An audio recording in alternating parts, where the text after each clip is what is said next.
And welcome back, Curtis. It's been a while, hasn't it? It has. Episode 93. Last two episodes we talked about comparing and contrasting, the stationary type of gaming, video gaming, whether it's console or computer versus, mobile device like your phone or your tablet. And Shaggy and I had different experiences.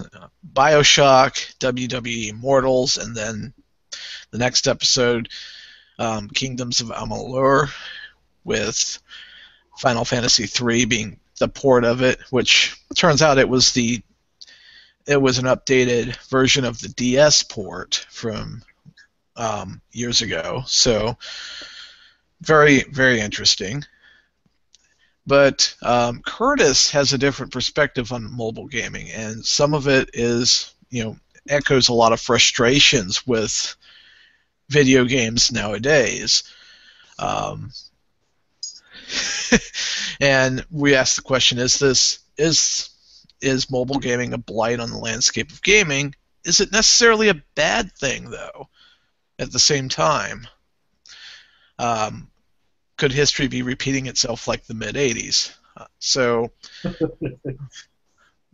let's get into it. You both have experience with consoles, PCs, etc. Um, and clearly more favorable towards those than a smartphone or a tablet, uh, um, which I understand why. So, so Curtis, Yeah. when you first encountered, iOS, Android, popular small-time games start coming out on that. Did you have an opinion on that, or was it more developed later on? My opinion actually didn't really develop until last year on the state of mobile gaming. I'm not opposed to mobile games existing because why would I be opposed to anyone having access to gaming, or something like that? What I'm opposed to is the god-awful business models that it has spawned. People may be familiar with the travesty that is Dungeon Keeper Mobile.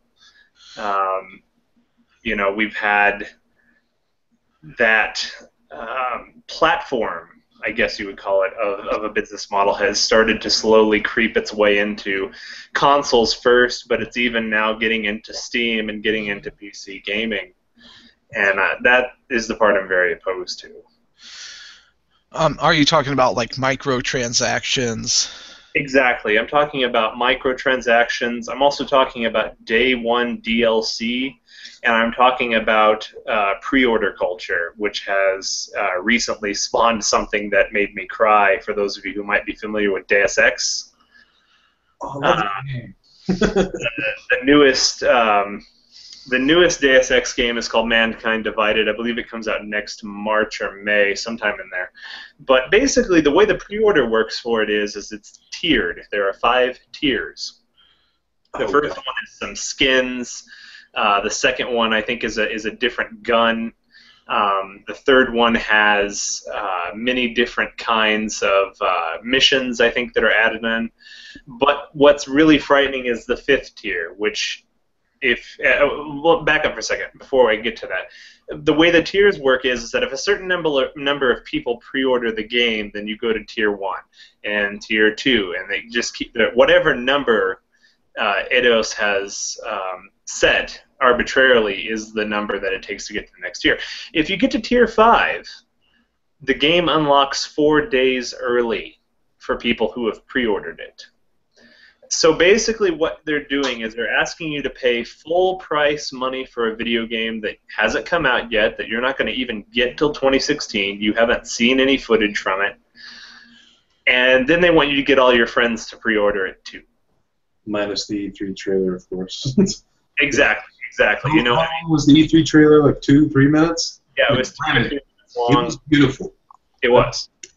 They already had me there, but I don't think I'll pre-order it. Good I mean, On this side of things, I don't think there's any reason to pre-order games anymore, in my opinion.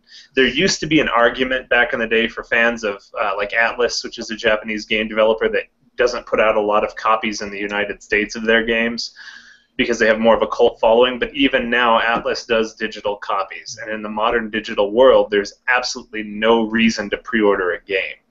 Companies want you to pre-order a game so they can fluff their sales numbers. So that's one of the business practices. We talked about microtransactions. We can talk more about that if you'd like. So basically, the pre-ordering thing, and I've noticed the trend of where we've talked about this before, where I think last year and even this year, video gaming has it was blah too. I think we talked about that at the end of 2014. We did a 2014 gaming roundup, if I'm not mistaken. If you remember, last year's E3 was so boring that most people fell asleep during most of the conferences there, as compared to this year, where we actually got to see the first of the new generation console games that are developed exclusively for PS4 and Xbox One, and then a whole host of new content coming out on PC and so on.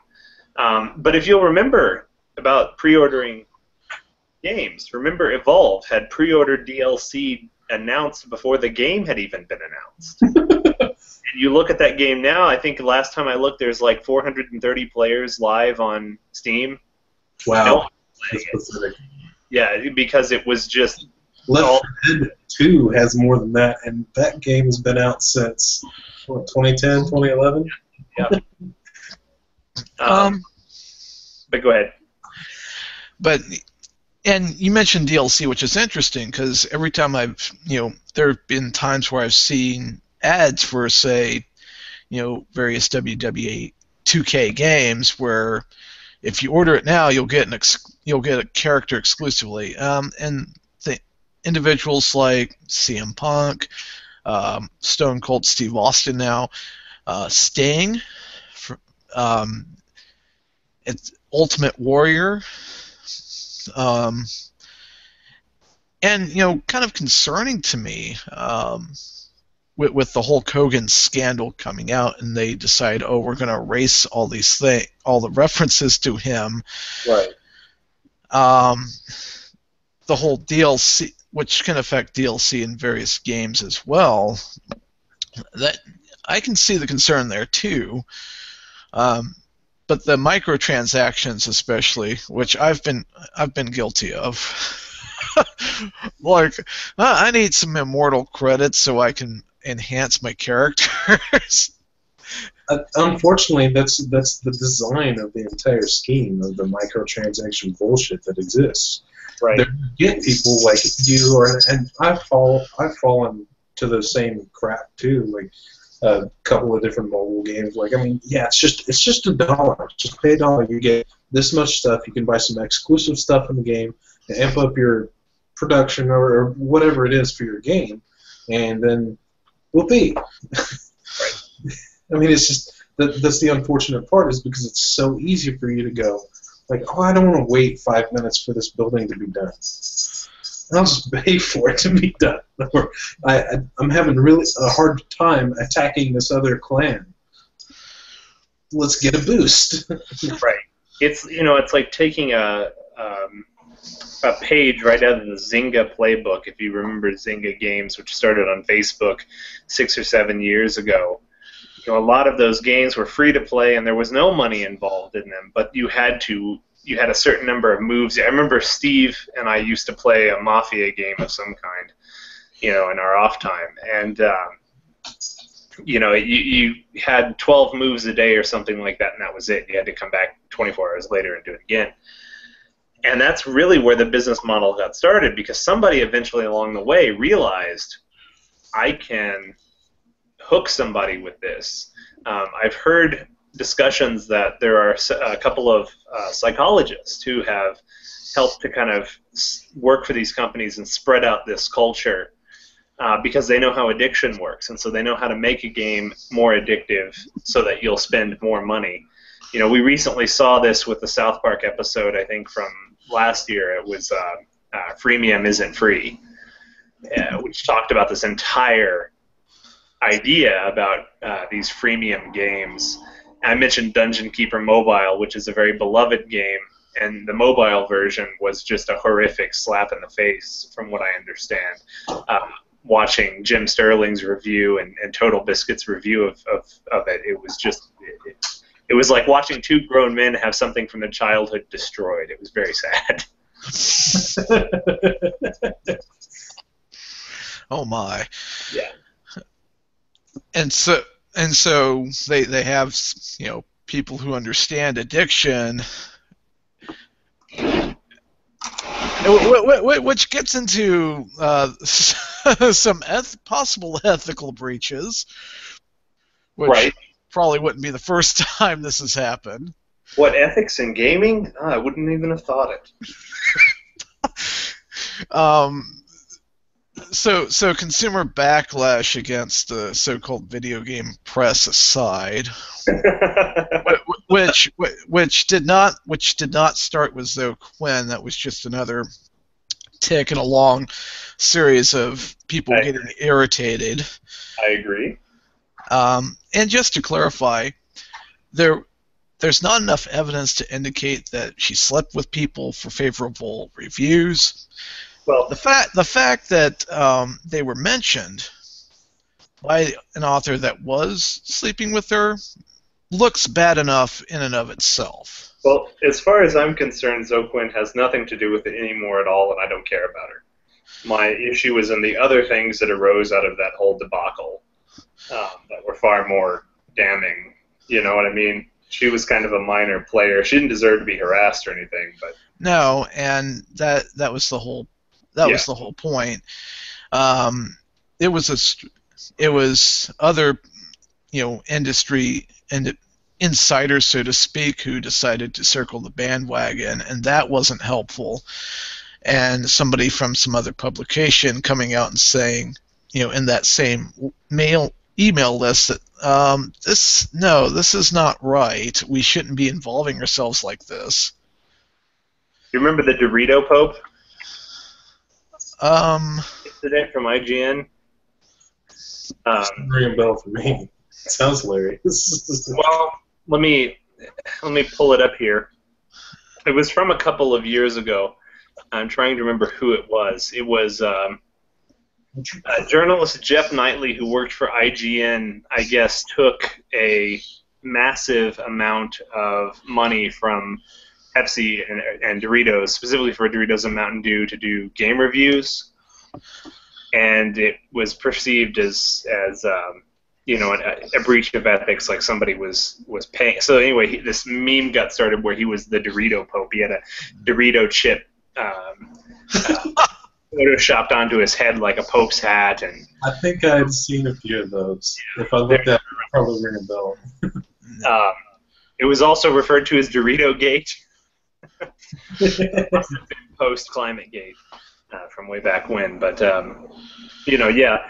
But I mean, to the topic at hand that we're talking about, more than the DLC or more than downloadable content and pre-orders, I'm bothered by microtransactions. Microtransactions really, really bother me.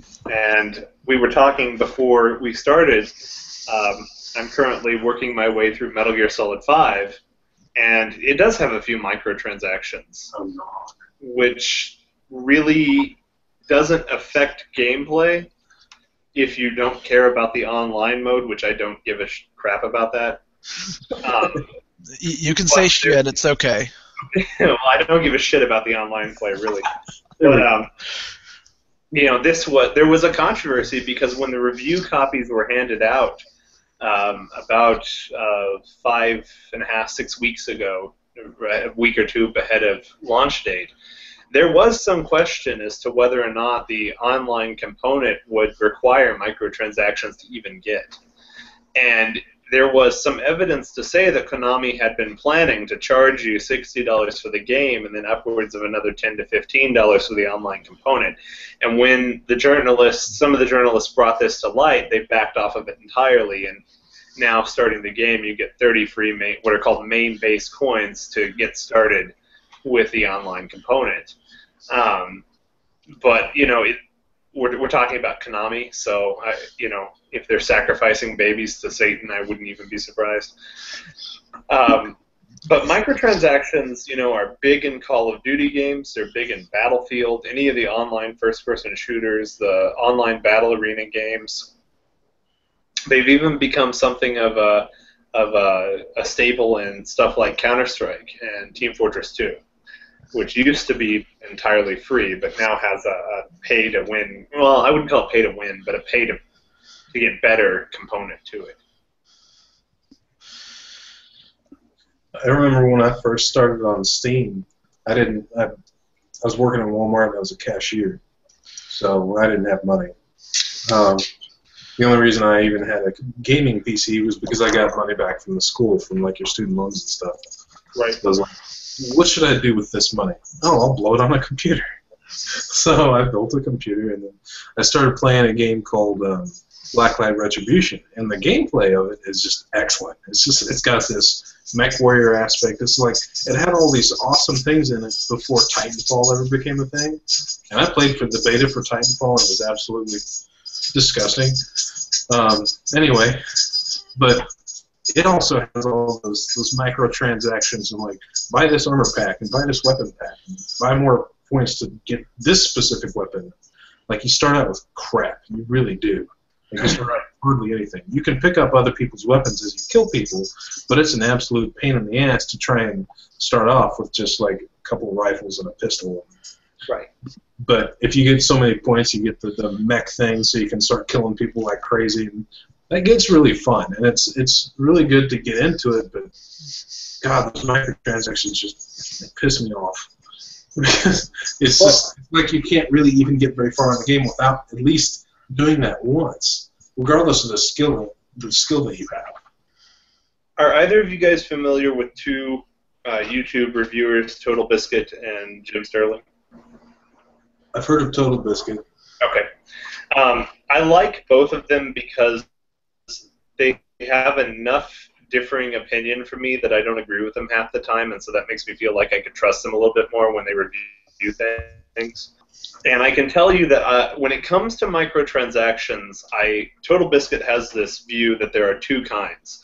You have microtransactions that are character enhancement or that are basically optical only. So that is skins, different heads for a character. If you're familiar with Borderlands 2, you get lots of different heads and things. These things don't affect the gameplay at all. There's no benefit to buying them other than you're personalizing what your character looks like. The other type is what you've just been talking about, where you start out with the worst items that you can have in a game, but you can pay, $1, $2, $5, whatever, to get this pack that has this upgraded weapons and armor and items or whatever it is you're looking for so that you can be better. And that's what's traditionally been referred to as pay to win. Because some of those packs can go upwards of $200, $300 and can have the best stuff in the game in them. And you can potentially then buy the very best items in the game just by spending your money on it and dominate everybody else in the combat and so on. What do you think about that idea? Do you think there really is a distinction between cosmetic DLC and gameplay affecting DLC? There totally is. I mean, are you familiar with League of Legends? Yes, I've never played it, but I've heard of it and I've seen it. I wasted 2 years of my life on that game, so it's excellent. And they do follow the same microtransaction business style because it's a completely free-to-play game. And you don't have to, like, you're going to start out, you're not going to know anything about the game. It's really similar to Dota. I mean, right. It came after Dota, and Dota 2 obviously came after it. Right. the gameplay, it's simple to understand, and the mechanics, it's always an evolving, changing game. So you have to keep up with it, otherwise you're not gonna be like, I could jump in right now. I'd have to learn it all over again. It's been like 2 weeks practicing and doing all this stuff, even though I've got all this stuff that I can use, because a lot of that stuff that you get, all those items and certain things, like there's like runes, and then you can unlock champions, which are basically different people you can use to fight with and stuff like that. You can unlock that all by playing the game. You don't have to spend money. Now you can spend money to unlock some of those champions and stuff like that, but the way it's set up, you can't spend money to actually make your champion stronger or get more items or something like that. You can to get more pages to like hold your items or construct like different builds for your champions, but that actually doesn't necessarily make you better. So I find the way that they've executed it very excellent. So that way you have the option. And yeah, I blew probably 150, 200 bucks on that game too. But I mean, it wasn't because I wanted to play better. And I got more access to different things. I could play with different people. Right. But it didn't necessarily change the gameplay. All right. Way WWE Immortals does microtransactions. You have Immortal credits, which can be used in their little store to buy additional characters and what have you, and you can earn those in various matches and what have you. You also have special challenge modes, and this part of it I think they get right. You can buy more with a bunch of Immortal credits, which you can buy more of those by spending money or winning battles, or you can earn more challenge credits by entering regular battles, matches, and what have you. And there's kind of a split between spending actual money and then spending their version of their currency. The one thing I'm waiting to happen is I'm waiting for people to be able to gift people various pieces of DLC, like in-game currency. World of Warcraft you were able to do that. Of course, they cracked down on people trying to sell in-game currency. They'll catch some people every now and then. You know, Tommy, if you go way back when, I mean, people used to sell their Diablo 2 characters. They'd power level it to 99, get the best items, and sell them on eBay for upwards of 100, 200 bucks. I mean, it's not necessarily a new concept. Right.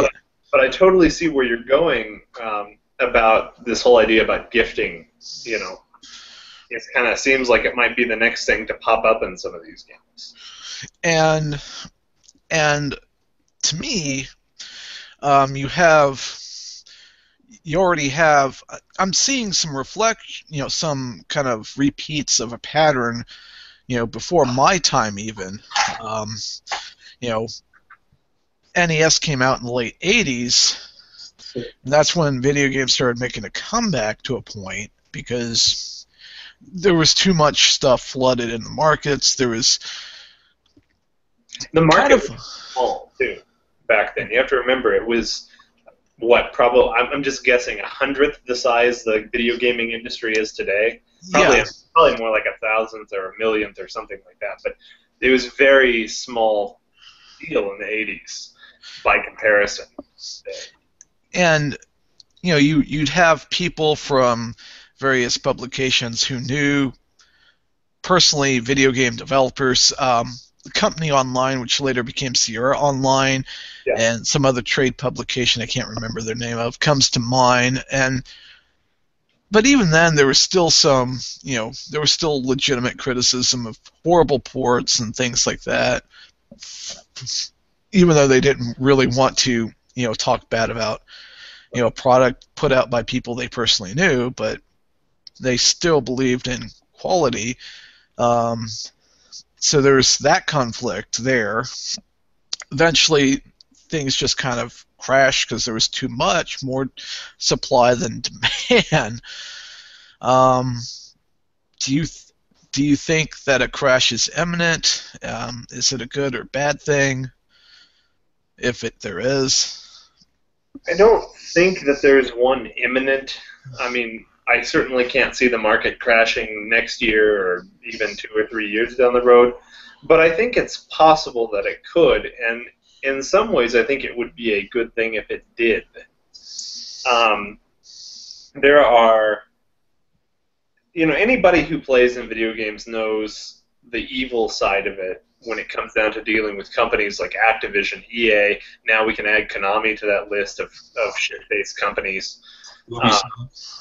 Yeah, Ubisoft, which is very sad because I happen to love Far Cry, but my God, they're a terrible company when it comes, and other game studios really have a hard time. I asked myself the other day, it's like, how is it Rockstar has managed to survive as long as it has and avoided this crap that has permeated the AAA games market? Because, GTA 5, GTA 4, they've all been good. They've all done their own thing and stayed on their own track. And, it's... I don't know. It's just a really interesting question. I don't know what the results would be. I don't know if a crash, would completely collapse the market or not. But I think it would be a good thing if some companies, especially publishers, were either forced to change their business practices to survive or just, to die as a company. I can completely agree with that. I honestly don't think that the game market will crash anytime soon, if at all, really. I see it hard for that to happen, but I don't think that the possibility isn't there. And if it were to crash, yeah, it would decimate some of those companies that have kind of locked themselves into an idea that we gotta generate as much money off of X game title here, right? Fucking Assassin's Creed, like they've sprung that out. Right. From 2008 to 2015, they're coming on Syndicate, which is their 8th main game in the series. Now, if you go to like the Assassin's Creed wiki, there's like a 21 freaking icon list of all the actual games that they've published under that title.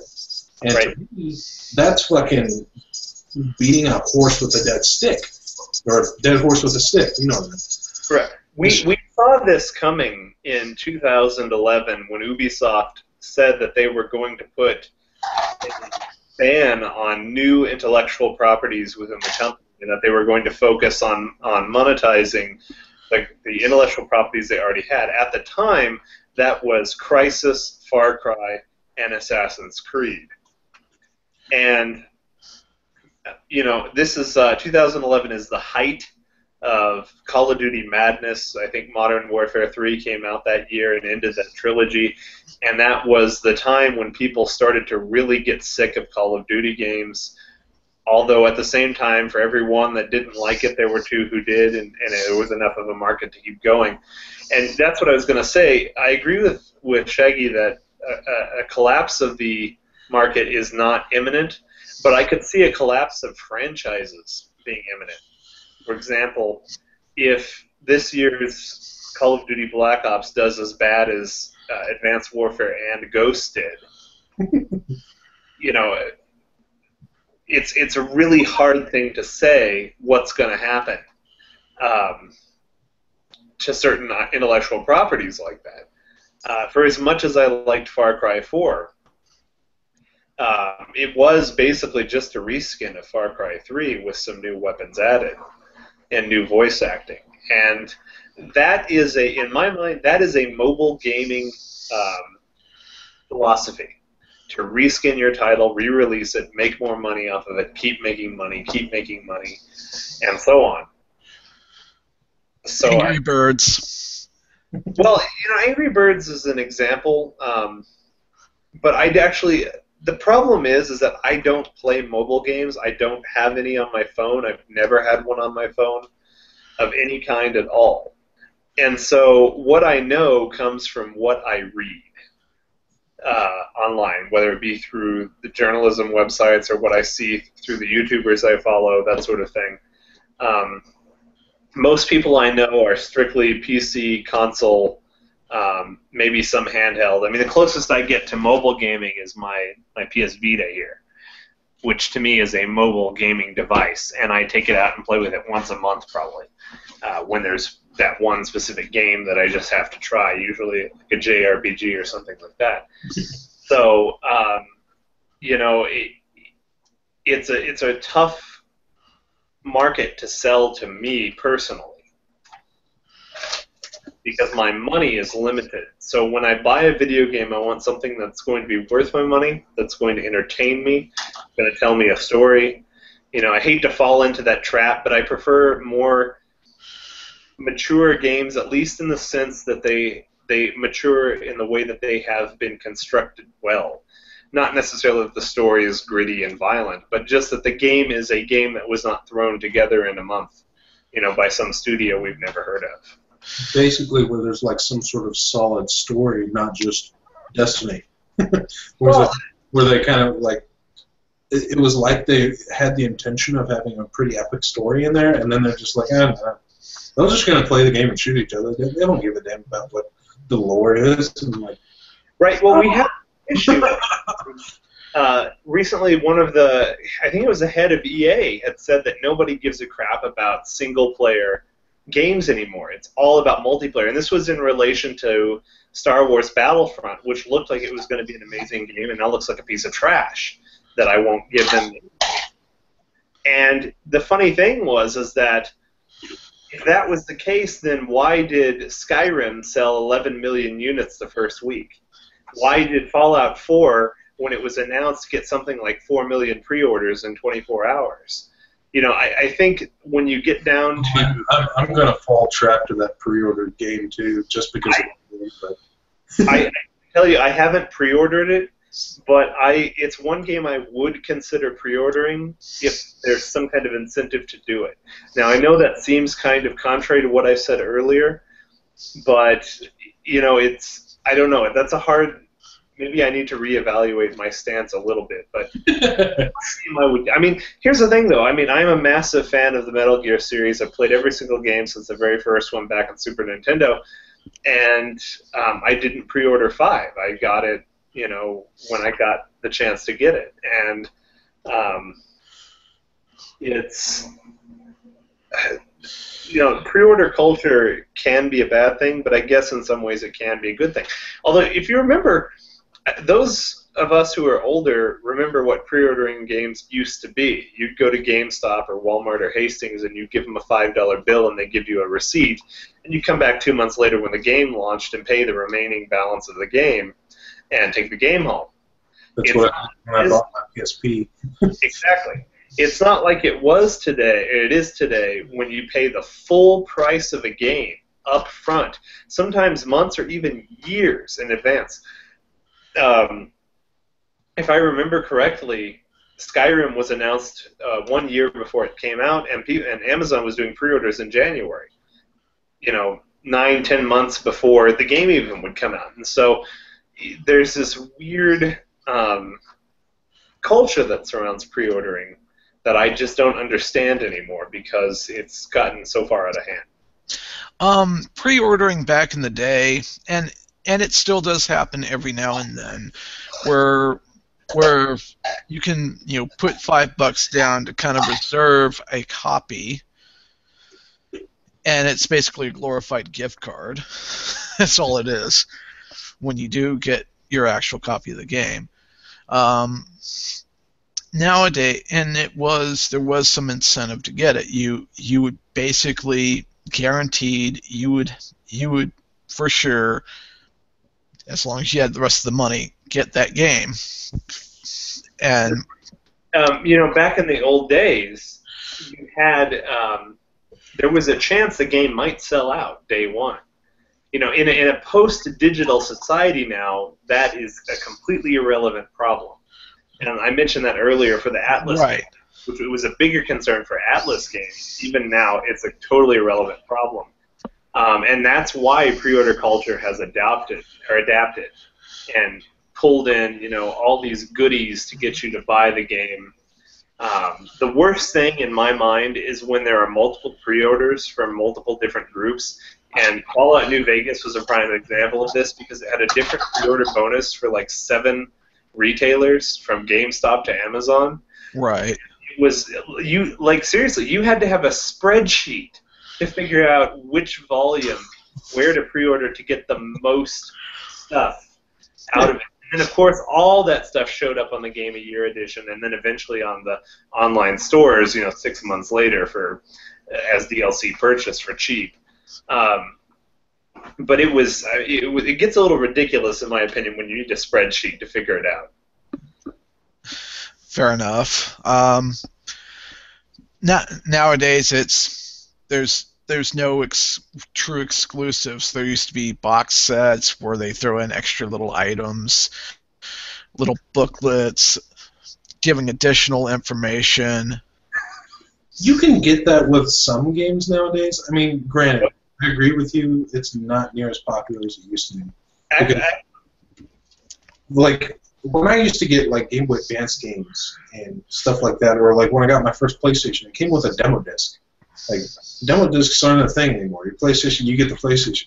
You don't get anything else. Or like you get the Game Boy Advance game, you might get like a little thing inside or something like that. It wasn't as common with Game Boy Advance games, but you get the game manual too. Like that was one of the most fun things as a kid, was being able to read through the game manual before you start the game. Like, ooh, what's in the game? What kind of gameplay is that? And like that was the excitement. Yeah. And then now it's just like they put you into the game and they like fucking just drag you around like a little baby half the time. Right. And that's why I like a lot of Bethesda's games, is because they just kind of throw you into the action. There might be a little bit of a tutorial, but for the most part, you have to figure it out yourself. What I was going to say is that actually exclusives and exclusive pre-orders, deluxe editions are still a huge thing, because you look at the Call of Duty Black Ops 3 had a pre-order. I think it's sold out now. A mini fridge. You get a mini fridge with a freaking pre-order of the deluxe edition. It holds like a 6-pack of soda. And this is not the first time that was done. I believe that Battlefield 4 did the same thing, and there was another one that one of the Star Wars games had a mini fridge. Even Metal Gear Solid 5 had a full-scale replica of Solid Snake's robotic arm. And these things could go for $300-$400.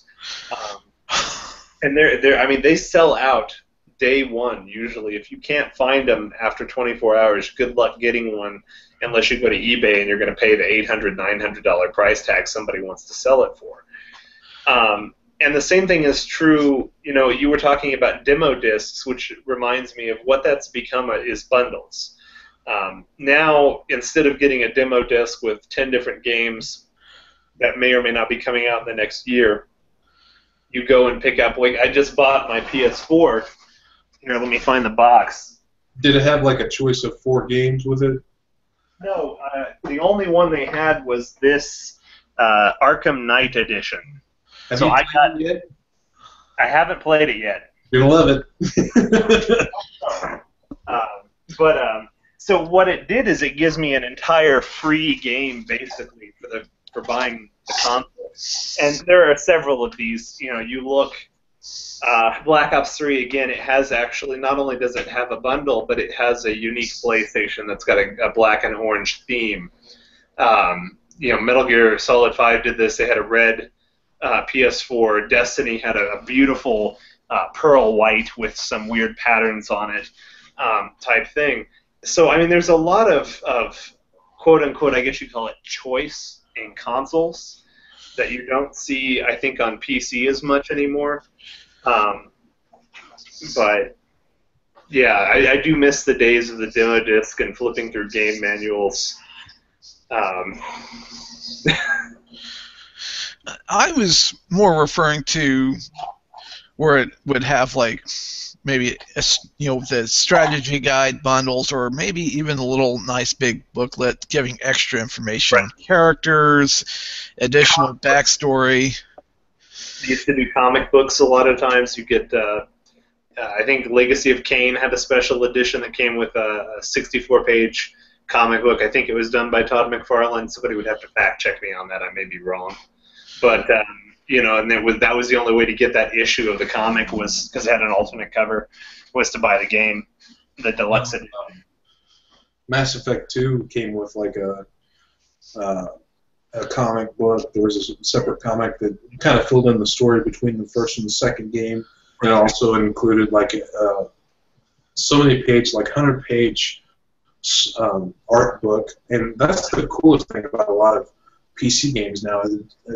There's not many of them out there, but there are some that you get this collector's edition. Like they did something for Dark Souls recently too. I think the second one, where you get this armor bonus pack, but you also get a bunch of these other little goodies that just like you won't get anywhere else. And that's why I was really pissed off about the fact that the Fallout 4 Pit-Boy edition sold out so freaking quick. It sold out with an hour that they released.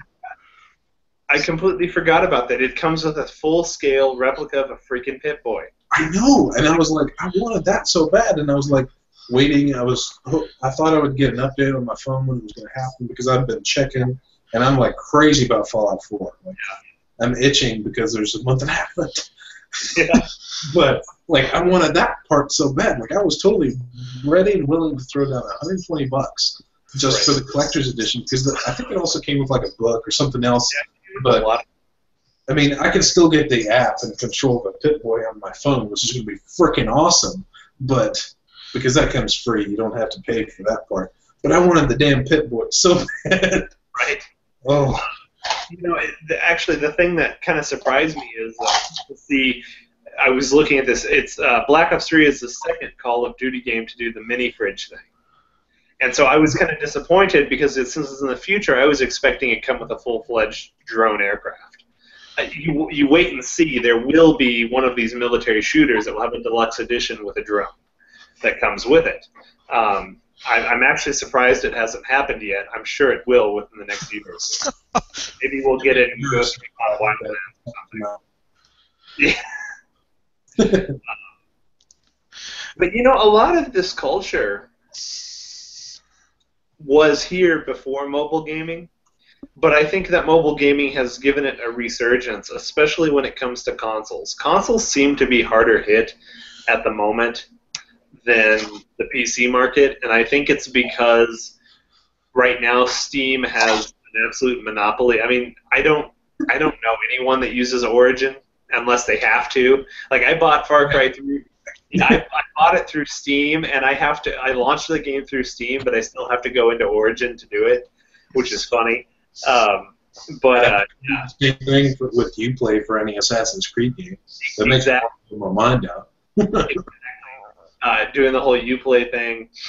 But nobody has come close to getting what Steam has done, and Steam has kept a pretty tight control on this. You know, one of the examples, though, that came to my mind, the most infamous recent example, was Aliens Colonial Marines, which was loaded down with pre-order DLC, aftermarket DLC, and then, of course, the game was a massive lie of itself. Not one thing that happened in the 15-minute-long demo happened in the game. I don't even think those locations were in the game. You know, that we could do a whole episode on Gearbox, Sega, and Colonial Marines and the great lie of 2012, 2013. Oh wow! And so, do you think Steam could be a savior of the desktop gaming market, or is it just? Well, I think Steam has a bigger problem right now, and that is Greenlight, which is just full of abuse and shitty, unfinished games being sold for $9, $10, $20. There doesn't seem to be any. Like, why would a game developer have the ability to censor criticism of his game on his own forums? We've had false DMCAs issued to YouTubers who have streamed games. We had Daisy was one, and the Day One Gary's incident, which is a very, very infamous pile of trash that wound up on Steam somehow as a full game. And Guise of the Wolf, which is quite possibly the Total Biscuit does a research Let's Play for Guise of the Wolf, and if you've never seen it, it's worth your time to watch because it is hilarious. He's just completely flabbergasted by the stupidity of some of the design in the game and how unfinished and poorly put together and broken it is. So in my opinion, I don't know that Steam has the ability right now to focus on that problem, because I think it needs to get its greenlight problem in check first. But, at the same time, I mean, Steam is the force in PC gaming, so I don't think that it's out of the realm of possibility they could make a difference. I don't see what they could do for the console market. I'm not aware. I haven't gotten a chance to even look at a Steam box yet. I'm not even sure if they're available yet. They're supposed to be available this year, with the exception of a very minor few. The Alienware Alpha came out fall of last year, and it's technically not a Steam box at the same time that it is, because it's running Windows. Yeah. Underneath a custom UI that Dell has made for their Alienware Alpha console. Right. Basically, you can turn it off and access some settings. Go straight to Steam, which boots, or what doesn't boot, but opens up Steam in the big picture mode, or you can go to Windows. Okay. So it is a Steam box, but it's not, because if it was a real Steam box, it probably would have been running Steam OS instead of Windows. Right. So I had something else. Right. And really, it's a glorified media-based PC that you hook up to a TV, albeit one that's upgradable, actually. But yeah, I still see it where I work at, and it rarely sells. Yeah. It's one of those hidden treasures to where if you're wanting something halfway decent for a decent price as a workstation, sure, go for it. But I wouldn't recommend it as a workstation, honestly. Yeah, I wouldn't either. The one that's sold in Walmart, when I got hurt, I remember mentioning this on a previous podcast. I had to sit in electronics and just kind of watch around because they didn't trust me to do anything else. They thought I'd hurt myself again. And I had one customer come up and ask me about it. And I had spent probably about a month in there on evenings for various amounts of time, between 2 to 6 hours, depending on what the task for the day was. And he came up to me, and I remember him being in some of my classes there at Warrensburg. But he came up to me and he's like, "So what's the deal with this thing?" And since me being a computer nerd, I built my own computer, I know a lot about computer hardware. I'm not a guru or an expert by any means, but I understand a lot of this stuff, and I knew the specs of the console. And basically, it was just kind of a semi-decent Core i5 with all it said on the box was a 2 gigabyte NVIDIA GTX graphics card, which I'm pretty sure would have been like a 650 or 750 at the time, not even the TI version. So you could build a computer for about the same price and maybe get better performance. I don't know. That's debatable. But it's still there. It's just, and it's probably still going to be there 6 months from now. And well, it's a little bit like the thing that really bothered me is that I do not subscribe to this idiotic debate. You've heard the terms PC master race and console peasants. I think that whole thing is bullshit. I don't subscribe to any of that. But it is weird. It kind of reminds me, Steam wanting to make a console kind of reminds me of Apple saying recently that by 2019 they're going to have a electric car. And I'm thinking, why would a company like this, equating these two, want to get into areas that they don't have any experience in? Wouldn't it be better if Apple were to just form a partnership with Ford or somebody and put their technology in a Ford electric car? The same thing could be said about Steam. Wouldn't it be better for Steam to find a way to integrate its technology with the currently existing consoles, rather than trying to be Sega and put another console out there, into the fray, only to probably have it fail? I really don't see if you're a Steam gamer, why are you going to spend money on a Steam box? You'll just build a computer, a PC. Well, and see, I have a problem with that too, because at the same time that I see, from my viewpoint anyway, what Steam is doing with this whole Steam Box concept is they're kind of doing both the thing of pushing their own hardware because they've made their own controller and stuff like that. Right. But at the same time, they're branching out to a ton of hardware PC manufacturers and saying, hey, we want you to build this kind of a PC for us. I mean, you can go to Steam right now and go to the hardware tab or whatever it is in the store, and there's a dozen at least. And there's some of them in there. Like Gigabyte has this little box. It's actually kind of cute. It's one of their Gigabyte Bricks PCs that's like the size of a soda can, pretty much. Kind of like a Raspberry Pi. Yeah, and at the same time, yeah, they really should be focusing on something else where they should have that only focus on like having other manufacturers make it rather than trying to make their own controller and all this other stuff. There's already stuff out there. Just focus on SteamOS. Just focus on Steam and SteamOS. That's what's making you the most money. You're going to waste a lot of time and effort doing something like that. Yeah. For example, how about Half-Life 3? I don't think they even really have a game development department anymore. Like, minus Dota 2. Like, what else have you done in the last 5 years? Yeah. Portal 2. I'm trying to remember.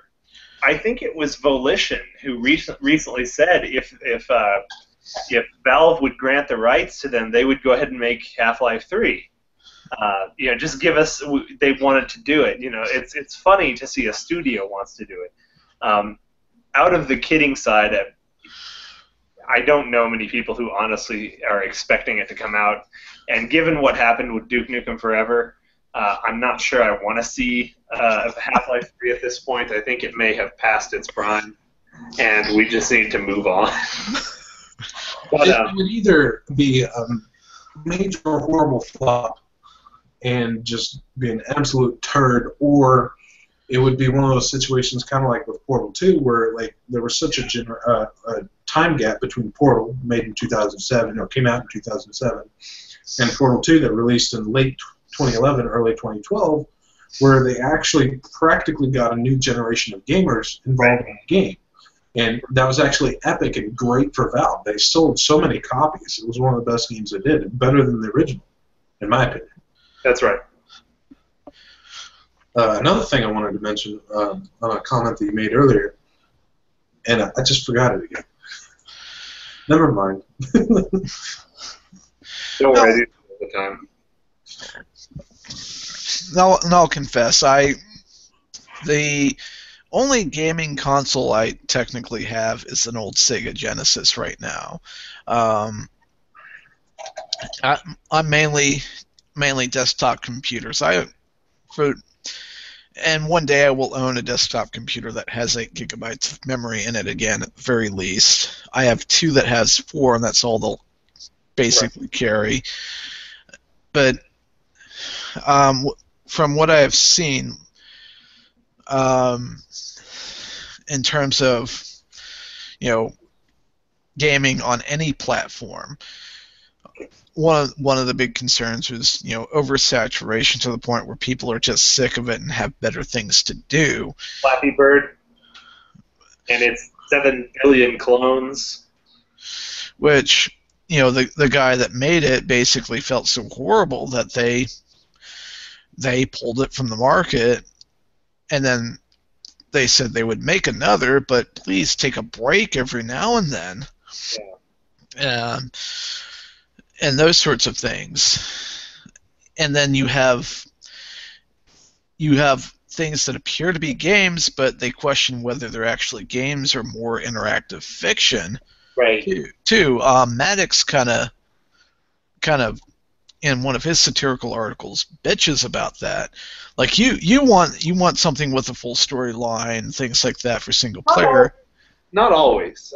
I just want, when it comes down to it, at the end of the day, I want something that's worth the money I'm going to put into it, because my money is so limited as a poor broke college student that I would rather pay $60 for a game I can play for 2-3 months than I would pay $60 for a game that I'm going to play for 8 hours. Right. A good friend of mine equated it to a really great metric that, like, Okay, so, and this works great for games like Skyrim or, in my case, Kingdoms of Amalur that I've been playing recently, where the dollar amount that you spend on the game, equate that and get a ratio on the amount of hours that you actually put on the game. So, like, you pay $60 for a game. So you pay $60 for Skyrim. How much time can you put into that game? I have a couple of friends on my friends list on Steam that have put in 500 hours. Yeah. So basically, that's about like 10 cents per hour, something like that, I think. Right. It's ridiculous. So, I mean, that's the kind of metric that I usually use. So, like, and I always wait for games to come on sale. And then I found a couple other sites where I buy games now where it's, like, ridiculously cheap. Good. I bought Batman Arkham Knight for, like, $15, like, a week after it came out. Oh, wow. Nice. It was awesome. But that's the way I usually compare it. So that if I spend X amount of money and then I end up not liking this game, providing that it's fairly cheap, I didn't put too much time into it, but at the same time I didn't put too much money into it. So I didn't necessarily lose out as compared to spending $60+ on a game to only have 6 to 8 hours of gameplay. Exactly. You know, I recently had this conversation with a friend of mine down here, and we were talking about Call of Duty, and I said, you know, if they were to separate the multiplayer from the campaign stories that they like to tell, and they were to charge $29.99 for a campaign that maybe was twice as long as the normal one is, I'd buy it. I never played the multiplayer on those games, and I've played them all. I probably will play Black Ops. I'm certainly not going to buy it day one. I'm certainly not going to drop $60 on it. But you know, I'll play it. I'll give it a whirl because they are fun. They can be. Go ahead, you're fine. But you know, it's when it comes down to where my money goes. You think about mobile gaming and how easy it is for your money to slip away. If are you guys familiar with Boogie2988 on YouTube? He has a character called Francis. He's a very large man.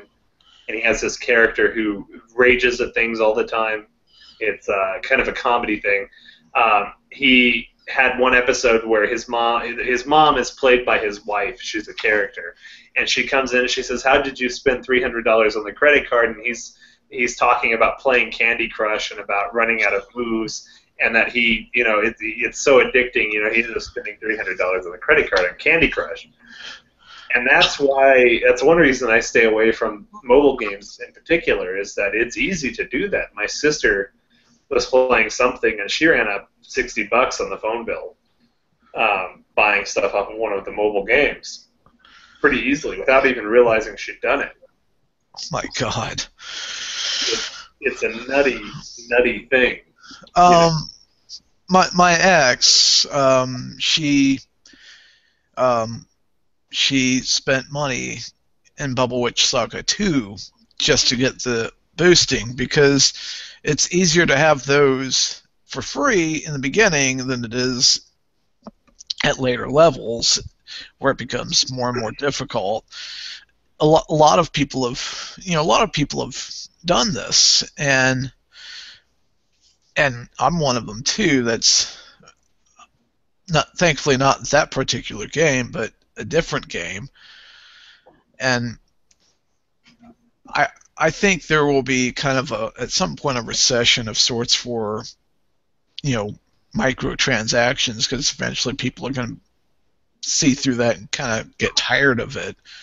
You would think that they would, but for the last 4 years they haven't, and the profits are. This is one of the reasons why Hideo Kojima parted ways with Konami, and Konami basically fired the rest of its AAA development staff, was because they think the future is in mobile games and microtransactions, and that's where the money's at. And I think that they're not the first company to take that view, and they're certainly not going to be the last to take that view. So I don't know necessarily that it will break out, because some of the recent examples of games that have microtransactions, they made 4 or 5 times the money off the microtransactions than they did off the games themselves. So there's definitely a market for it. Steam even has microtransactions for right. With the Steam trading cards. and items from everything that Steam gets a cut of, and so it's. I don't know that it is going to crash. I really don't. At least in the next few years. If there's a crash that's on the level, economic crash on the level of 2008, it probably that's when it would take place, because people would at those times take a harder look at their finances and realize I really shouldn't be spending my money on this and upping my phone bill. Right. So if it is to happen, it will happen around those time periods where it's just everybody tightens their belt, so to speak. Right. Because even now, with one of my favorite games on my phone, I'm starting to get tired of playing it, and I've got better things to do with my time. Now, with that said, you mentioned mobile gaming being problematic in terms of that. Do you think there's not enough quality things that don't involve microtransactions? Like, Final Fantasy III didn't involve a microtransaction, but you had to buy the full game, for example. Well, I definitely there's quality in the mobile gaming industry. Go ahead, Jackie. Oh, no, you're good, man. No, that's my comment. That's what I want to say. I think there's quality there. Well, I just had a little comment, too. I was just like, for me, I would rather spend, like, X amount of money getting a full game rather than getting some negligible amount of gameplay and then pay so much to, like, boost something or get more weapons or get more items or whatever. I'd rather just pay for a full game. Like, I did that with, let's see, what was, it's like a little tower defense game. It still has some of the microtransactions and stuff in it, but, like, I paid $5 for the game 4 years ago, and I'm still kind of playing it every now and then. I mean, it depends on what it is. I mean, I'm burnt out on it right now, but that's because I played the crap out of it, like sitting in the car waiting on something or whatever, and just sitting somewhere like on break at work or whatever. I mean, just you can pour tons and tons of time into a game, and the fun thing about it was it had tons of strategy. You could pay like to do some extra things, but it really wasn't all that beneficial. Like you can earn all of that in the game, and it's much more fun to earn it rather than pay this and then, oh yeah, I get all this and beat all the levels. What am I going to do now? So. What about maker tools? Those who are interested in making some of their own games, particularly RPGs. RPG Maker comes to mind because it's also available on Steam, and some of their newer editions allow you to export your project to Android as well, and to where more people can actually play your games. Because we talk about gameplay, but we also, I don't see a lot of conversations on making your own games, except for Flappy Bird, where the guy pulled it from market. On PC, you're talking about Steam Greenlight, and I think that you're seeing both the benefits and the problems of having such a platform. We've had several examples of games that were breakout hits because of Greenlight. Most recently, Hatred, a game that I have zero interest in playing. However, I can appreciate that it exists. I understand why it exists, because it exists the same reason Postal existed way back when.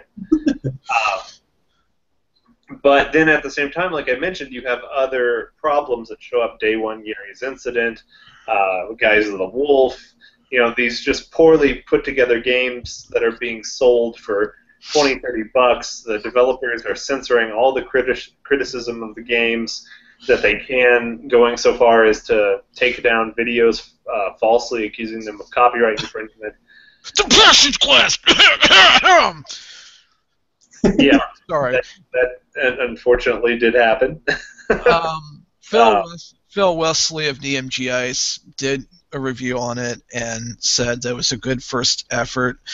He didn't like the idea of lack of visuals, and he noted a number of typos. Yeah. But it's you were talking. I had to bring it up because you talked about DMCA, false DMCA requests, things like that.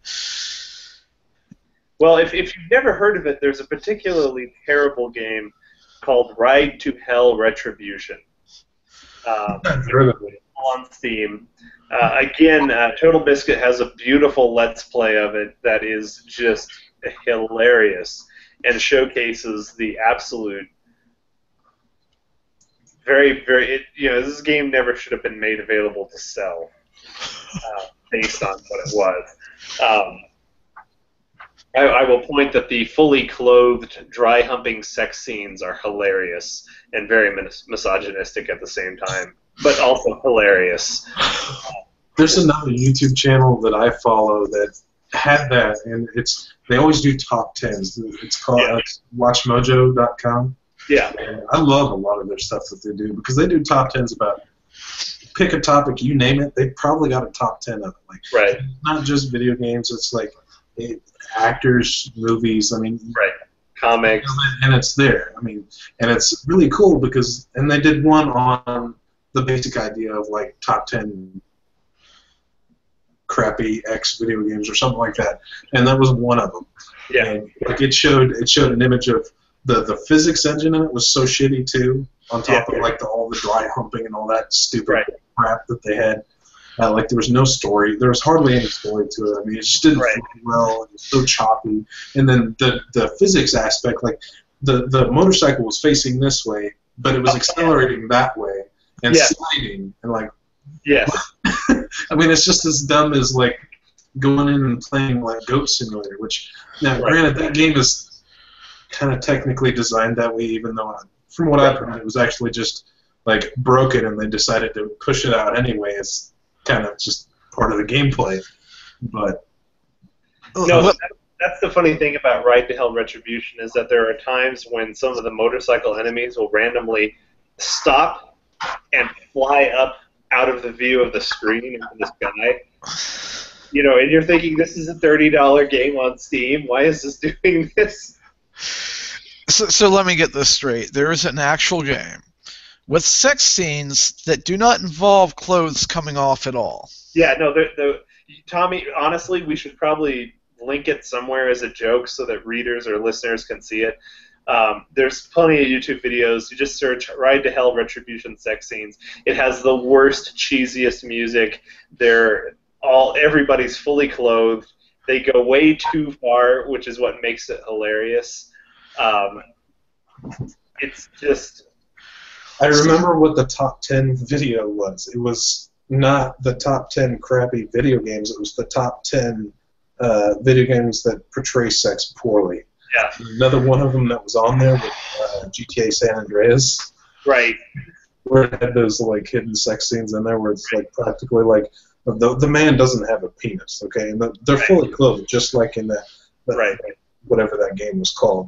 And it's just so crappy. But you can see the head, like the woman's head coming up, gap right here, like obvious gap, and then go back down. Like, what? So basically, see that in that other game too. So basically, it's rated R done wrong. Yeah. Rated R done completely. You remember? Did your parents ever have Cinemax when you were a kid? Yep. Remember what comes on after 10 p.m. The softcore porn that features a lot of humping girls. That's what it was. That's what it was. It was, Agent Mulder doing sex to women. Only there's no sex involved. Everyone's wearing pasties. They're hilarious. Oh my God! Wow. When I first saw it, I almost fell out of the chair. I was laughing so hard. I couldn't. I almost wanted to spend money on the game, hopefully during a Steam sale, just so I can experience it firsthand myself. Because the game as a whole is just an absolute piece of trash. It's a game that takes place. It's about bikers in the 1960s, and at one point he walks out of the house, and you hear the old man talking to him, and he's talking, but it's like, wait, there are no cell phones, there's no earpieces. How are they talking to each other? And there's obviously no radio in his hand or anything. It's like they just wanted to have a conversation over long distance. They just shoved it in the game somehow. You know, the voice of God or something is carrying the two voices over the airwaves or something. It's ridiculous. Is this a game that Anita Sarkeesian looked at, or no, out of curiosity?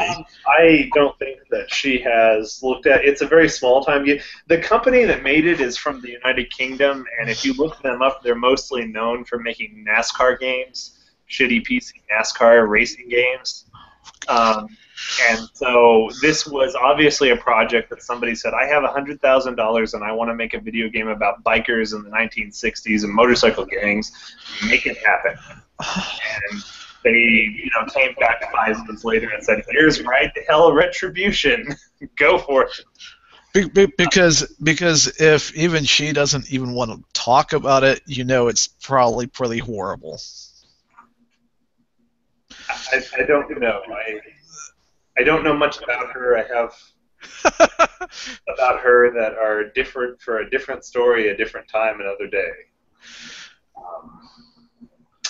Because I'm waiting for those games where the false critic looks at it and goes, yeah, no thanks. No, thank you. I don't want to. Well, we were talking about the mobile. The overall theme has been mobile gaming and how it affects other games. One of the most recent examples that I personally found to be disgusted about was microtransactions in Mortal Kombat 10. Does anybody here know what they did with microtransactions? No. You gotta tell me. That kind of already upsets me. Just the idea of it literally changed my mood. What they did is they put in microtransactions. You can buy death coins. Death coins are coins that you can use to execute fatalities without having to do the button combo. Oh, that's utter bullshit. No, the fun of the game is like learning how to execute the fatality. Why would you rip that out of? Oh my God! What was even worse is that the choices, you could get 60 coins for like $5.99, or you could get like 1,000 coins for $59.99, and I think that was your only two choices. And yes, you're taking a fundamental mechanic of Mortal Kombat. And you're saying what it does is when you win the match, it offers you, it says use a coin or execute the buttons, and so you can just hit the coin and he'll just automatically walk up, hit the guy, and do the fatality for you. So you can don't have to actually do the work for him. Oh my God! Really? Yeah. That just sounds utterly atrocious. It makes me not want to buy that game anymore. Yeah. Yeah, a lot of people were pretty displeased. And you can get the death coins through they have mini games within Mortal Kombat. You can get some of them there, but yeah, they were set up as a piece of microtransaction to milk more money out of people for it. On an unrelated note, turns out in my favorite game on my phone, Johnny Cage does make an appearance. So, don't ask me why. I think I think it's the same. It's because it's a lot of the same people who do Mortal Kombat games also developed it.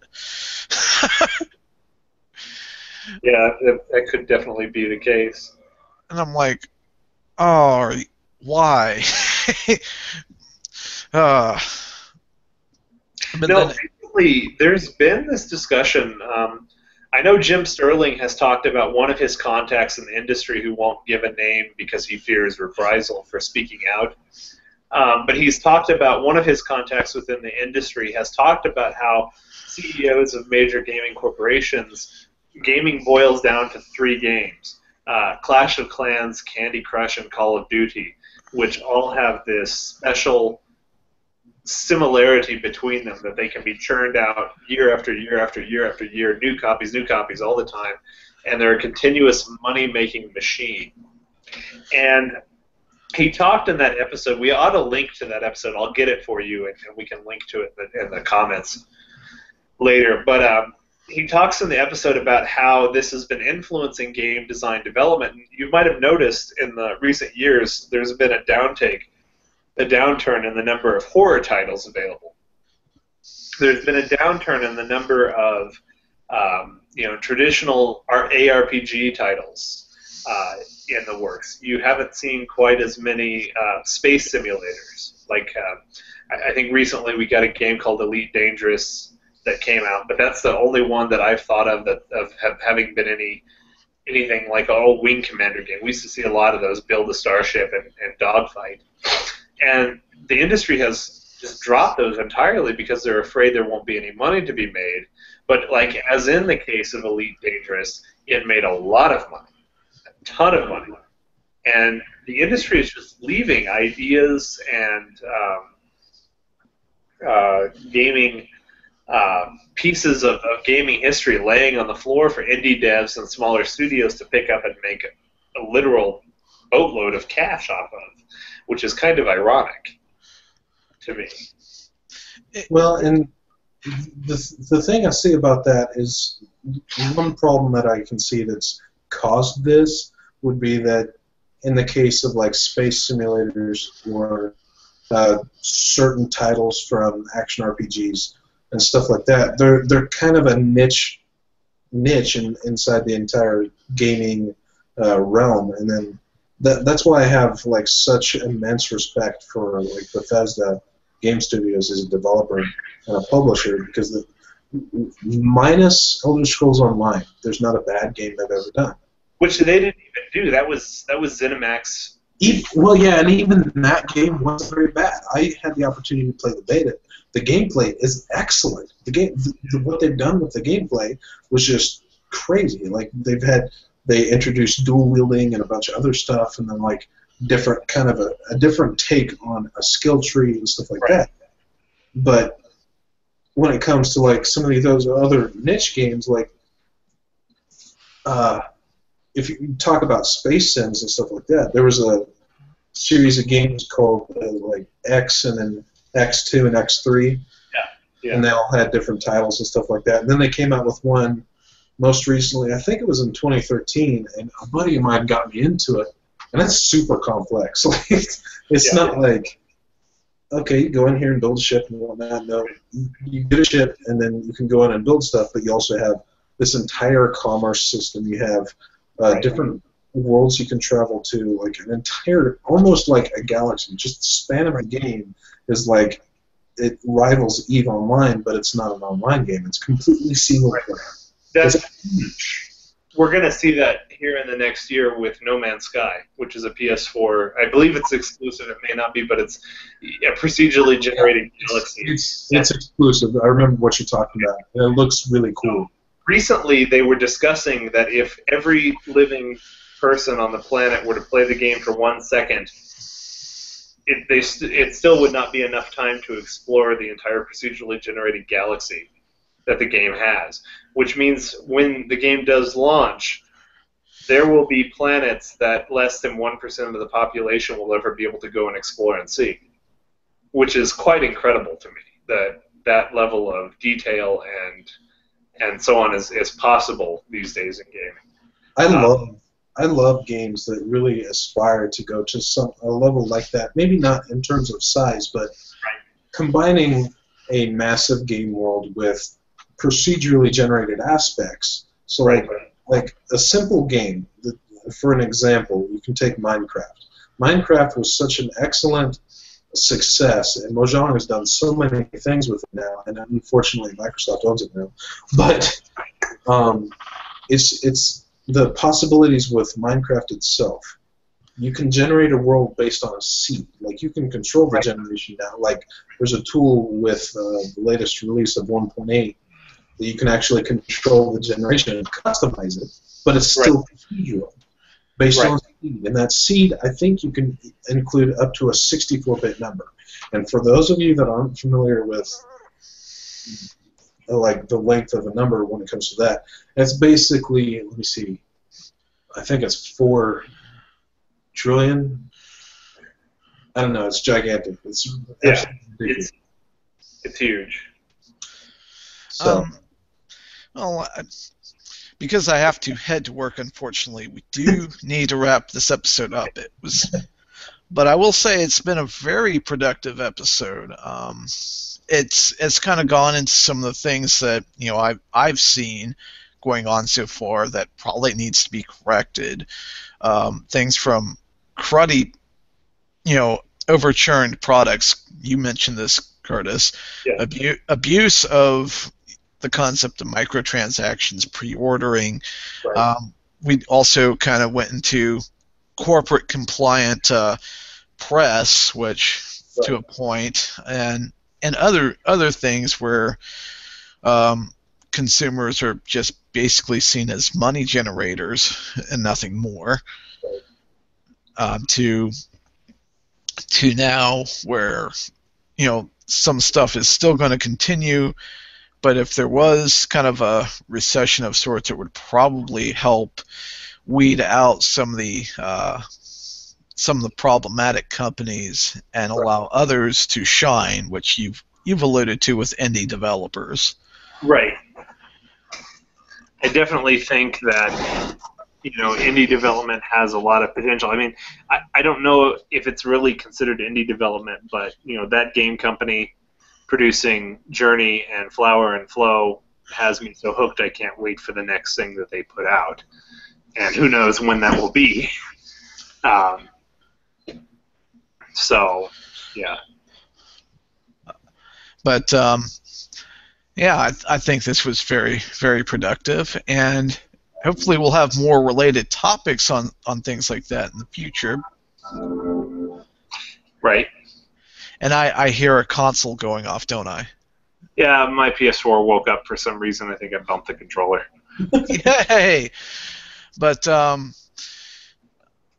what do you all want to talk about next time or down the road? Just so we have a roadmap of sorts. Well, I would at some point love to do an episode dedicated to Metal Gear Solid 5 because I think it's an important topic in gaming history.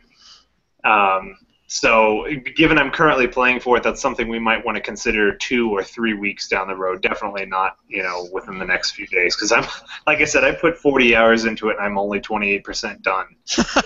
I'm only on story mission 16, and I think there's like 100 story missions, so I've got quite a ways to go. But I would love to sit down and do that. how about Curtis? This may be something that you would be interested in. I've been reading a lot lately and seeing a lot of updates on like Facebook and whatnot about the Mars Curiosity rover. Yeah. The discovery of flowing water on Mars, not frozen water on the ice caps, but the flowing water on Mars. And I've been reading a lot about that, and I'd love to hear what they have to say on that and stuff like that. So maybe next week or the next couple of weeks we could do something on that. Next week would be great for that, actually. Awesome. A week from today, perhaps? Yeah, I think Wednesday works for me. So. Okay. So basically, same bat time, same bat channel, all that good stuff. Basically, yeah. All right. And did we ever do a Gamergate episode? I technically had Phil Wesley on as a guest. We talked about it. Shaggy and I mentioned it. Steve Kelly and I kind of sort of talked about corruption in terms of media. It's kind of been talked about off and on. It's as far as I know, there's nothing new, so I don't think it's a big deal to do anything with that soon. Okay. Unless you disagree. But last week of October, I do have off, so that would be a good time to try to have all of us come together as well. Okay. For episode number 100, perhaps. Awesome. Yeah. That'll be interesting, having all 4 of us on there. I don't think we would have done that. That would be cool. But anyway, we've got to get going. Okay. Entertain yourself, educate yourself, empower yourself. It was good having you on again, Curtis. Thank you very much. Thank you for having me. It's been a while. Oh, yeah.